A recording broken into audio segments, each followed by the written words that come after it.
Mesdames et messieurs, bonsoir et bienvenue dans cette nouvelle édition de votre journal de 22 heures au sommaire de l'actualité. Le chef de l'État participe aux travaux du 29e sommet des dirigeants des pays de la Ligue arabe.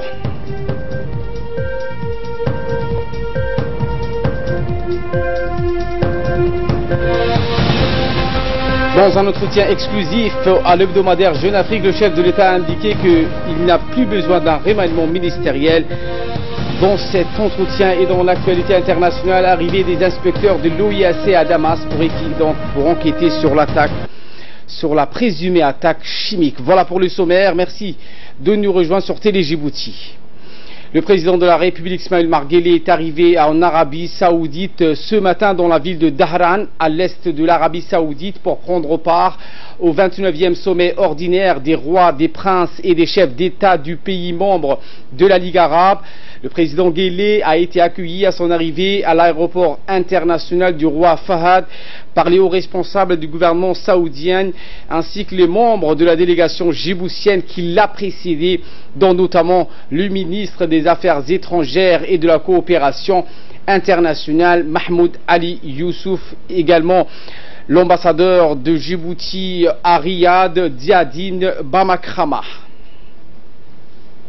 De nombreuses questions seront soulevées donc au cours de ce sommet dans la situation dans les territoires occupés du Palestine et le conflit israélo-arabe dans son ensemble ainsi que les derniers développements au Yémen, en Syrie ou en Libye.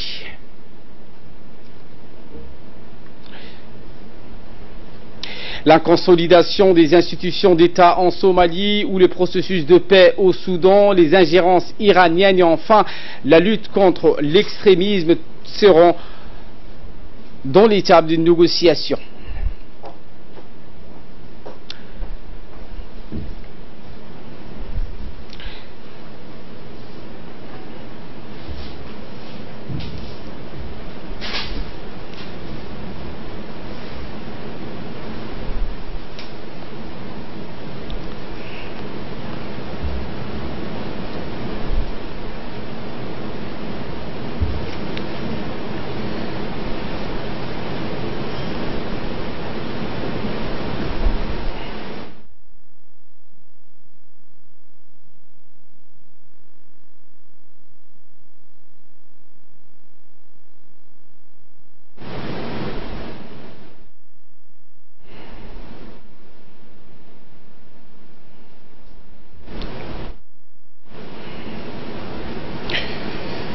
Et justement, ce sommet s'est ouvert aujourd'hui au moment où de nombreux pays du monde sont confrontés à différentes politiques d'ordre sécuritaire ou humanitaire.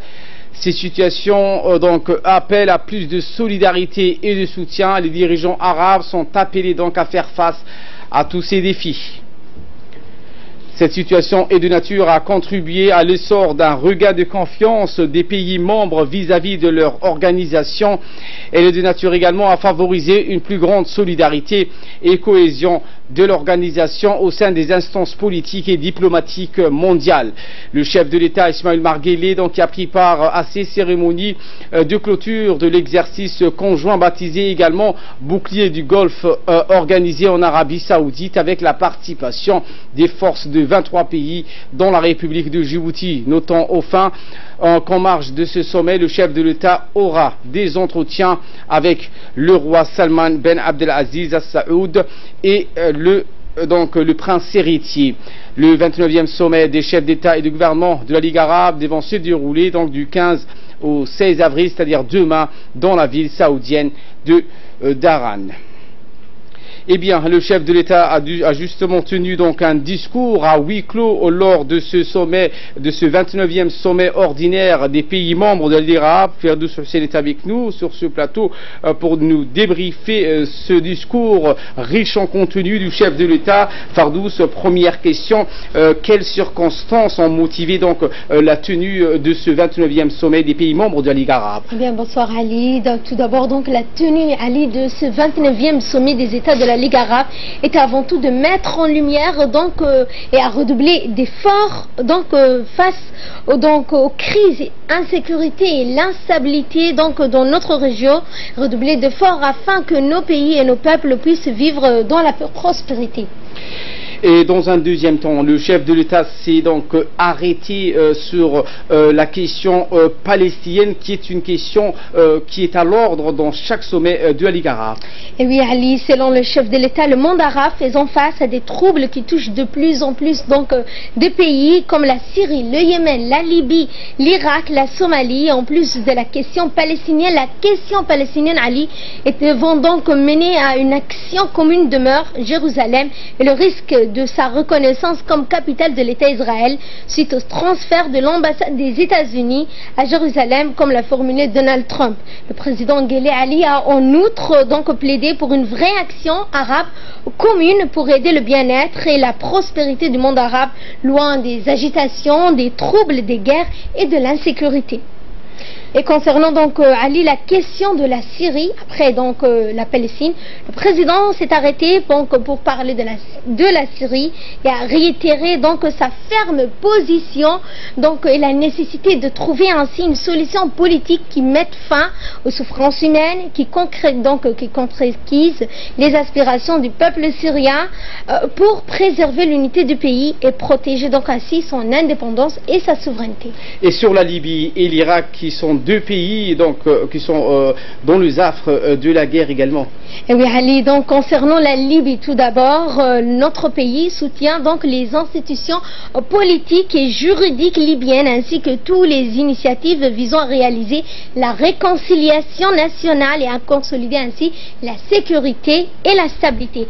Pour ce qui est de l'Irak, le chef de l'État a félicité tout d'abord donc la victoire des éléments donc du pays donc face au terrorisme, notamment Daesh, et en même temps a exprimé notre soutien donc aux efforts visant à promouvoir l'unité et la concorde nationale ainsi que la sauvegarde de la souveraineté et de l'indépendance du pays.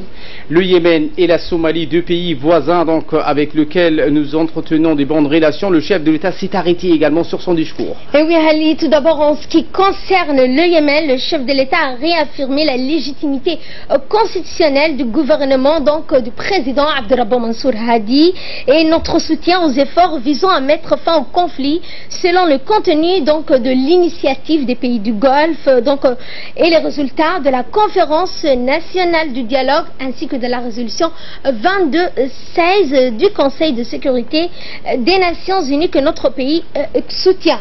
Pour ce qui est de la Somalie, Ali, pour terminer, donc le chef de l'État a réitéré notre plein appui aux efforts du gouvernement somalien afin donc de reconstruire l'infrastructure et relever ainsi les défis économiques et sociaux et la lutte contre le terrorisme, l'extrémisme et la mise en place de la sécurité et de la stabilité.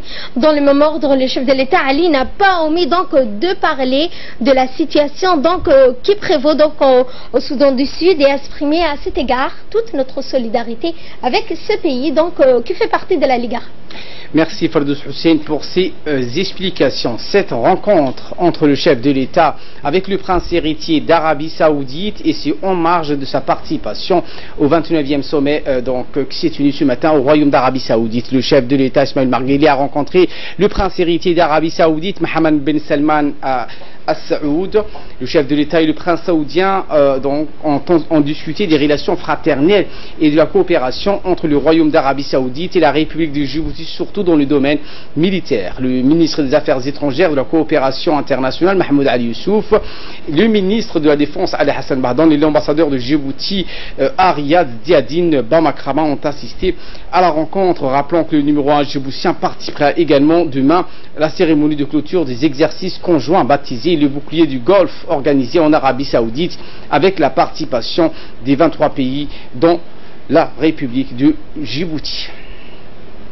Le chef de l'État Ismaël Margueli a donné par ailleurs une interview au journal arabe Al-Sharq Al-Awsat qui a porté sur l'actualité dans le monde arabe avec l'ouverture de ce 29e sommet de la Ligue arabe. Le président est revenu sur les grands dossiers du moment. Interrogé sur les défis qui attendent les dirigeants arabes, le président a indiqué que le sommet de Dahran intervient dans une situation délicate et très sensible. Selon le président Guelleh, le monde arabe faisant face à des troubles qui touchent de nombreux pays arabes comme la Syrie, le Yémen, la Libye, l'Irak et la Somalie, en plus de la question palestinienne. Aux yeux du chef de l'État, cas, la question centrale devant mener à une action arabe commune demeure Jérusalem et le risque de sa reconnaissance comme capitale de l'État d'Israël suite au transfert de l'ambassade des États-Unis à Jérusalem, comme l'a formulé le président américain Donald Trump. Le président Guelleh a en outre estimé qu'il faut continuer à faire face aux groupuscules et mouvances extrémistes ou terroristes qui menacent la sécurité du monde entier. Interrogé sur les résultats attendus de ce sommet arabe et les recommandations les plus importantes qui doivent en sortir, le président Ismaël Omar Guelleh a répondu: nous attendons avec impatience le sommet pour mettre en évidence les différents problèmes et crises qui assaillent notre monde arabe. Des décisions importantes doivent être prises pour résoudre ces crises et maintenir l'unité et la solidarité entre frères. Le président Ismaël Omar Guelleh a en outre plaidé pour une vraie action commune arabe devant aider donc pour le bien-être et la prospérité du monde arabe, loin des agitations, des troubles de guerre et d'insécurité. Nous souhaitons que la Ligue des États arabes reflète les espoirs de la nation arabe et travaille à atteindre ses objectifs de prospérité et de progrès. C'est ce qu'a déclaré le président Guelleh dans cette interview. Nous demeurons optimistes quant aux résultats de ce sommet grâce aux efforts de mon frère le gardien des deux lieux saints de l'islam, le roi Salman Ben Abdelaziz Al Saoud, a indiqué le président Ismaël Omar Guelleh. La coopération Djibouti-saoudienne a été également une partie importante dans cette interview. Le président a donné au journal arabe Sharq al-Awsat: comment évaluez-vous le niveau des relations saoudio-djiboutiennes au niveau politique et économique? Le président Guelleh a répondu sur ce que nous avons des liens fraternels historiques solides avec l'Arabie saoudite fondés sur des bases solides de confiance, de compréhension et de coordination à tous les niveaux, reflétant l'harmonie de vision politique de nombreuses crises internationales et régionales. Il est certain, a-t-il indiqué, que l'Arabie saoudite entretienne des relations enracinées dans les profondeurs de l'histoire et étant à l'avance de l'indépendance en 1977. Depuis ma visite officielle et ma rencontre avec mon frère, le serviteur de Dieu lieu saint, a indiqué le président Guelleh, les relations avec le royaume a connu un bond de grande qualité, comme il gagne la force et la durabilité des jours après une journée. C'est devenu une stratégie. Je suis en contact permanent avec le roi Salman Ben Abdelaziz ainsi que son prince héritier, le prince Mohammed Ben Salman. Autre entretien du chef de l'État, mais cette fois-ci avec l'hebdomadaire Jeune Afrique, dans son édition du 15 au 21 avril paru aujourd'hui.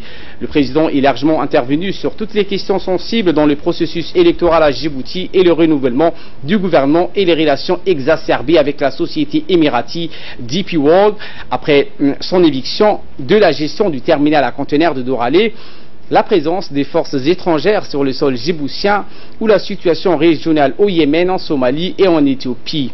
Interrogé sur la formation d'un nouveau gouvernement, le président Guelleh a précisé que non, ce gouvernement n'a que 2 ans et un remaniement entraîne des frais pour le budget, villa des fonctions, nouveaux véhicules, nous n'avons pas les moyens. Au sujet de la résiliation du contrat avec DP World, le président a indiqué que cela faisait 6 ans que nous tentions en vain de renégocier 13 articles de ce contrat léonien conclu et mal conclu à l'époque de par notre faute avec DP World. Nous avons perdu beaucoup de temps et d'argent dans cette affaire, il fallait y mettre un terme. Nous avons donc opté une loi en novembre 2017 qui autorise l'État à renégocier tous les contrats stratégiques et celui-ci en fait partie puisque cette installation est le premier employeur de Djibouti. Nous avons tout fait pour trouver une solution à l'amiable. En 2016 et 2017, j'ai écrit au Premier ministre et au ministre émirati des Affaires étrangères, Cheikh Mohammed Ibn Rachid et Abdallah Ibn Zayed, pour attirer leur attention sur cette situation. Aucun ne m'a répondu, a-t-il martelé dans son interview aujourd'hui. DP World menace d'attaquer en justice toutes les entreprises portuaires désireuses d'investir sur le territoire de la République, que ce soit à Doralé ou ailleurs, ce qui démontre bien à quel point ce contrat était donc une atteinte à notre souveraineté. C'est du chantage, nous n'y céderons pas, a plaidé le chef de l'État. Les Occidentaux s'inquiètent beaucoup de la présence de la Chine à Djibouti et les gros investissements de ce pays à Djibouti. Sur ce point, le président Guelleh a répondu à l'hebdomadaire que nous avons 3 gros projets d'investissement avec la Chine, le chemin de fer, le pipeline d'acheminement d'eau Éthiopie-Djibouti et le port polyvalent de Doralé. Tous sont élaborés pour générer de quoi rembourser leurs propres dettes. Toutes nos dettes sont d'ailleurs dans le secteur marchand. Sur les questions régionales, le président Ismaël Omar Guelleh a affirmé dans son interview que Djibouti a toujours opté pour la légalité. Nous sommes donc aux côtés du président Abdo Mansour Hadi, mais aussi du peuple yéménite, en ce sens que nous accueillons tous les réfugiés de quelque bord qu'ils proviennent. Ils sont à Obok, à Djibouti, commerçants, banquiers, riches, pauvres, nous les autorisons à s'installer et à travailler. Ils sont 40 000 à 50 000 indiqués qui ont trouvé refuge à Djibouti. Sur la question somalienne, le président a indiqué que nous avons 2000 hommes là-bas, contrairement aux autres contingents de la mission qui ont tendance à rester dans leurs casernes. Les soldats djiboutiens sont en contact direct avec la population et opèrent en symbiose avec la brigade somalienne. Quant au nouveau Premier ministre éthiopien, le président Ismaël Omar Guelleh a affirmé qu'il a félicité le nouveau chef de gouvernement de l'Éthiopie via un appel téléphonique et que sa première visite à l'étranger sera pour Djibouti. C'est un très bon choix, a-t-il conclu. Après la réunion de mise au point du président de la République sur le transport urbain, le ministre de l'Équipement et des Transports, Mohamed Abdelkader Moussa Helem, a réuni ce matin dans la salle de réunion le ministère de l'équipement, les acteurs agissant dans ces secteurs. Était également convié à ces réunions donc le secteur du transport urbain et interurbain d'une part, les syndicats des bus, minibus, taxis, tricycles, les sociétés de transport et d'autre part, le préfet de la ville de Djibouti, le directeur des mines. Il était question dans cette réunion de discuter des problèmes liés au secteur et de réfléchir sur la situation du transport urbain. Après donc des longues discussions, le ministre de l'Équipement et des Transports a mis l'accent sur la mise en place d'une réforme pour organiser le secteur. De ce fait, l'instauration de la licence professionnelle permettra de structurer et d'organiser le secteur du transport urbain et interurbain à Djibouti. Enfin, le ministre a demandé aux opérateurs de se réunir en groupement d'intérêt économique de manière à collaborer et de concourir ensemble au développement du secteur. Autre actualité de ce 22h, dans le cadre de la lutte contre l'immigration clandestine, dans la nuit du 13 avril dernier, les gendarmes au groupement mobile stationné au poste de Lakassa ont de nouveau mené une opération de ratissage dans le secteur de Koussour. Au cours de cette opération, les gendarmes ont interpellé 154 migrants clandestins, dont 8 femmes, tous d'origine éthiopienne et désirant se rendre dans les pays du Golfe. Ces migrants ont bénéficié d'une assistance humanitaire en eau et en nourriture par la gendarmerie. À l'issue, ils ont été reconduits à la frontière du Galilée avec les moyens roulants de la gendarmerie nationale.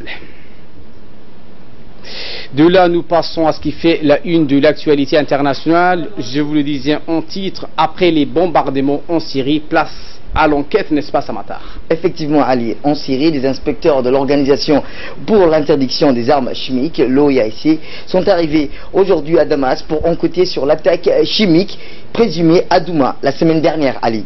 Une mission très attendue, quelques heures seulement après les bombardements occidentaux des États-Unis, de la France et du Royaume-Uni.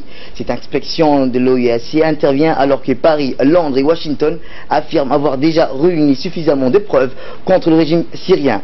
La France, hier, a rendu public un document de synthèse concernant tandis que les États-Unis ont annoncé que les produits chimiques utilisés le 7 avril dernier étaient du gaz de chlore ou du gaz sarin.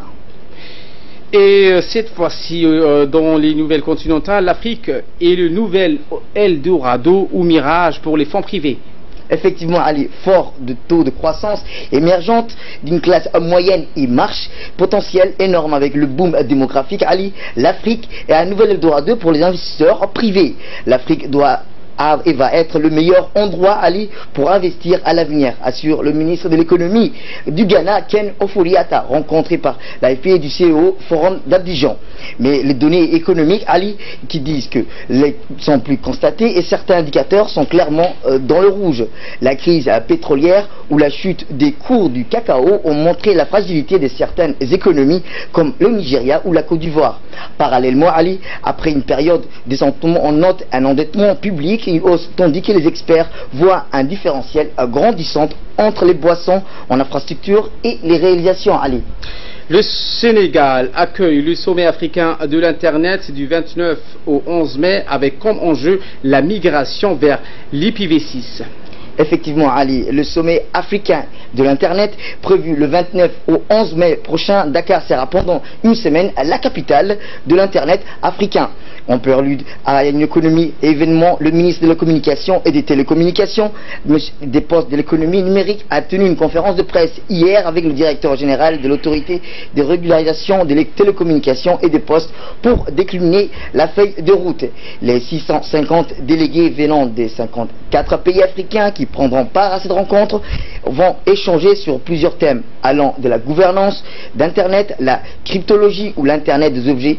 Justement, parmi les points saillants qui seront discutés figure en bonne place l'utilisation du protocole IPv6, Internet Protocol version 6, essentiellement pour l'Internet des objets. Et nous terminons avec le sulfureux Kim Jong-un qui appelle à renforcer les liens Corée du Nord-Chine quelques semaines après sa visite surprise à Pékin. Effectivement, Ali, le dirigeant nord-coréen Kim Jong-un a rencontré un autre dirigeant chinois à Pyongyang, appelant à renforcer les liens avec Pékin, a rapporté aujourd'hui l'agence de presse officielle nord-coréenne. Selon le Sénat, Kim a reçu la délégation chinoise au cours d'une réunion d'hier, au cours de laquelle Song Tao lui a transmis les salutations chaleureuses du numéro 1 chinois. Les deux hommes ont eu un échange en vue de pousser les sujets importants d'intérêt commun en vue mutuelle, ajoutait l'agence nord-coréenne sans plus de détails. Le leader suprême a déclaré qu'il œuvre positivement au développement de l'amitié entre le RPCN, l'acronyme officiel, Ali, du Corée du Nord et la Chine. D'autres échanges et coopérations haut niveau devraient suivre entre Pékin et Pyongyang, Ali. Merci Samatar pour ces éclairages et merci à vous de nous avoir suivis. Très bonne suite des programmes sur Télé Djibouti.